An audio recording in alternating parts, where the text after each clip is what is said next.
Unidentified man found dead in Portland with head bashed in. Missing elderly fisherman found hanging from tree in St. Thomas. Farmer Jet Li killed in drive-by gun attack in St. Anne. Please remember to subscribe, like, share, comment, and don't forget to hit that notification bell so you can always be updated with the latest news. Now for the news in details.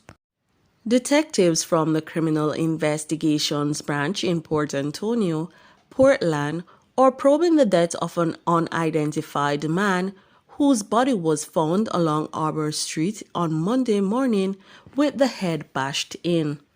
Police source stated that the body was discovered in a drain shortly after 5 a.m. Monday by a passerby who raised an alarm.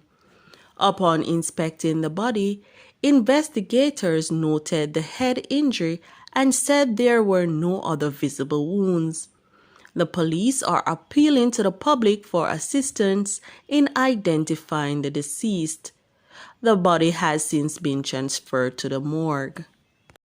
An elderly fisherman who had been reported missing in St. Thomas since last Wednesday was found dead on Sunday morning.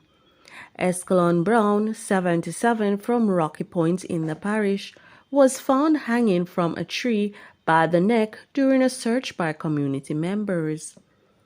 He had been reported missing, having been last seen on the main road in the community, and the matter was being investigated by the Golden Grove Police in the parish.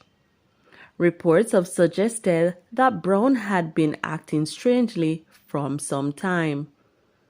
More details to come following further investigations.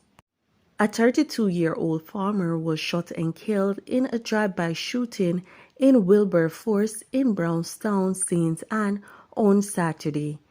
The deceased is Jumani Walford, alias Jet Li, of Lincoln Road in Wilberforce, Brownstown. Reports are that about 2:50 a.m. on Saturday, Walford was walking in a section of his community when a motor car was driven up and he was shot several times by unknown person or persons. The vehicle then sped off.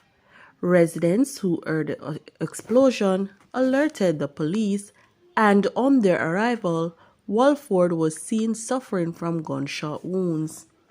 He was assisted to the hospital where he was admitted for treatment but succumbed to his injuries later that day.